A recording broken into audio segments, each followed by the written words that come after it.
I figured today I'd talk about just like kind of the second half of the story of how music has impacted my life and what role music has played in my life up until this point. Last time I talked about it, just kind of started at the beginning as early as I could remember, and I sort of ended off that feeling that God was calling me to be a worship leader and to explore what it meant to create musical atmospheres where people can engage with God and meditate on who He is, think about Him, hear from Him, study Him, all that kind of stuff. And so, again, that was when I was 12 or 13 years old. It was the first youth event that I had ever been to.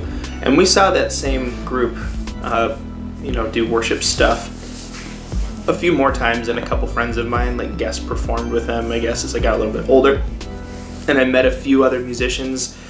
I really connected with a few musicians from my youth group, Matt and the other Matt, and Ben, and just various people. And there are quite a few mentors in my life too.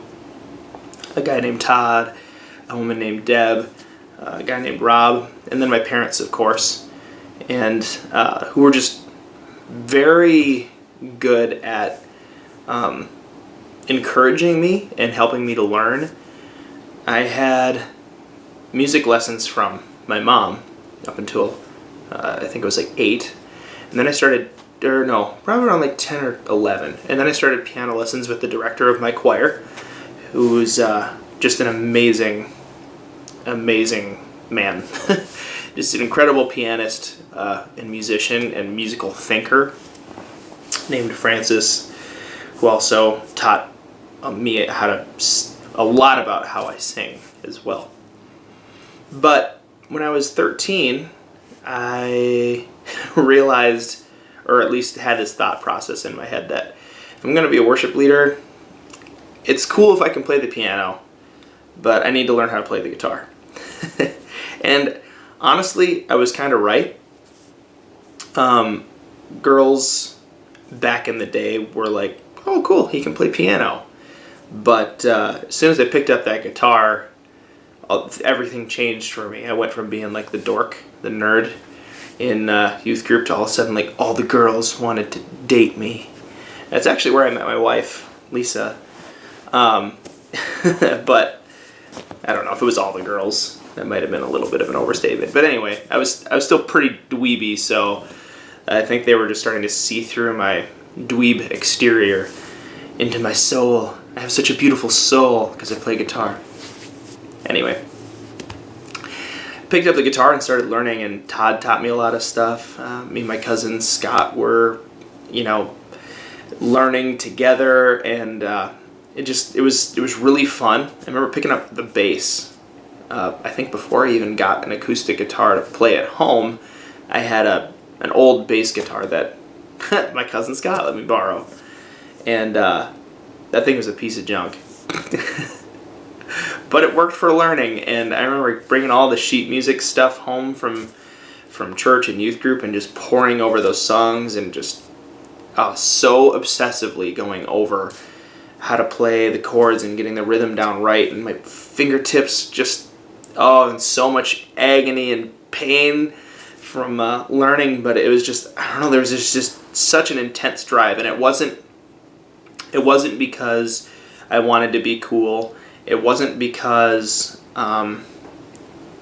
it's weird, it felt like, it wasn't even like I wanted to learn the instrument or be able to play with other people. It was just this really intense drive that I just had to know how to do it.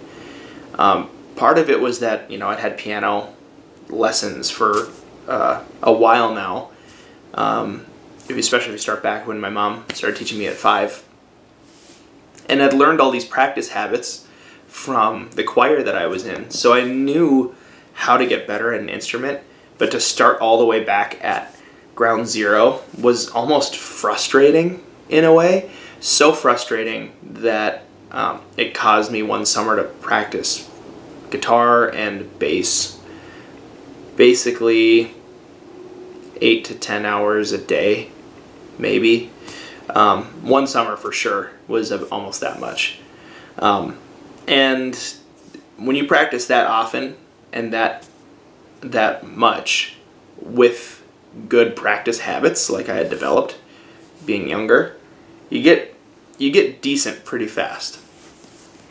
And so I remember getting better and better and better at those instruments, and then trying to learn how to sing and play them at the same time. My voice was changing during this time, so I didn't sound like a choir boy anymore, which meant, one, that I graduated from the choir, but then secondarily now I was like, okay, I can lead teenagers in worship because I don't sound like a small child,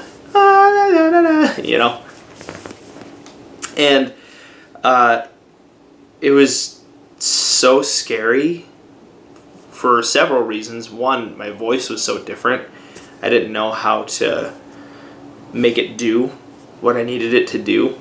And then secondarily, just like having to put singing with playing instruments, because up until this point I'd either played instruments or I had sung.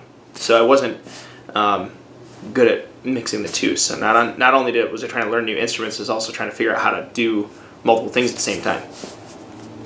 And our kids pastor at the time had asked me to lead like a once a month Sunday morning like kids music worship service. And so that was the first time I ever led worship for people, was during this little kids service called The Gap, standing in the gap for our generation. And the basic idea was that youth group age students would invest in younger kids, so that way there was kind of like this connection for people, for kids especially. And so me and a couple other students led this worship thing, and it was god awful. Like, it was just so terrible. I like thinking about it now, I'm like, that was bad. Like, I chose pretty silly songs. Like, they weren't even like fun silly. They were just silly songs. And then trying to play them on the piano and sing it was just, let's never do that again. But I learned a couple things from it. One was that I didn't want to try to lead worship from piano. But secondarily, whoa, no way, this can't be right. No. Maybe. It's possible that the piano that's at my house is that piano now. I don't think it was, though. I think the piano might still be at that church. Beside the point. Anyway, so I don't think it's the same piano. But the piano that's at my house now did belong to Pastor Charlie, the pastor that I grew up at that church. Anyway, that was an aside. Coming back. So, started doing a little bit of music stuff, playing piano with the worship team for our student ministry, for our youth group, and playing along with that as I got a little older there. I'm trying to remember, I haven't thought about these years for a while now. As I got older, some of the older students graduated, and that was really, they were really talented and really good, and they had a good practice regimen and schedule, and they had, people who knew how to play. They all graduated like at the same time.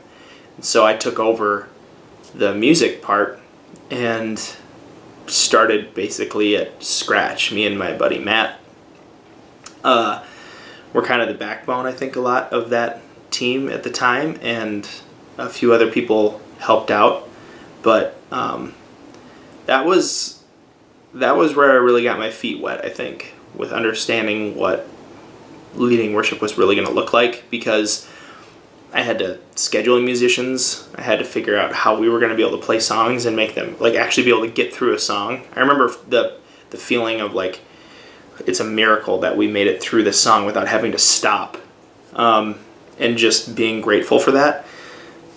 And so, when I think back on that now, that fear, honestly, it was just straight up fear, was a big piece of what it felt like to be a worship leader. But at the same time, again, just like earlier on in my life, the fear was dwarfed by the immense sense of calling and purpose that I had in like exploring what it meant to be a worship leader. And so learned a lot more songs, started to get better at just music in general as far as thinking of the different parts. I remember attending a few different like worship conferences and some different things, just learning for the first time that instruments have parts to play rather than every instrument is kind of playing the song. I remember learning that and feeling silly on one hand because, like, why didn't I understand that before? I knew from choir that you've got to have all these different parts to make, to have ebbs and flows and to have some dynamics in the song and all that stuff. Why hadn't I brought any of that knowledge into leading a band? But I think it was partially because it was just a miracle if we got through the song, right? But now I was finally able to put some of those things into practice because I understood this is how drums and bass need to interact. This is how, acoustic guitars play versus electric guitars play, and this is how the vocalists need to work with everybody. And that was a whole new level of fascination for me. I had, as a younger kid, I had been fascinated with classical music and just how it sounded and how it made you feel and all of that stuff. But this other fascination of figuring out how a band works, like how a pop band works, basically. Because worship music is pop music. I mean, there are lots of different styles of worship music or whatever, but the main, what you would hear on Christian radio or whatever, it's pop music. So I was learning how pop music worked, really. And I just found it so fascinating. And I still do, honestly. No one's cracked the pop formula. No one has figured out this is how you make the perfect pop song. Because, I don't know, part of it is that culture changes and shifts and pop music goes along with that.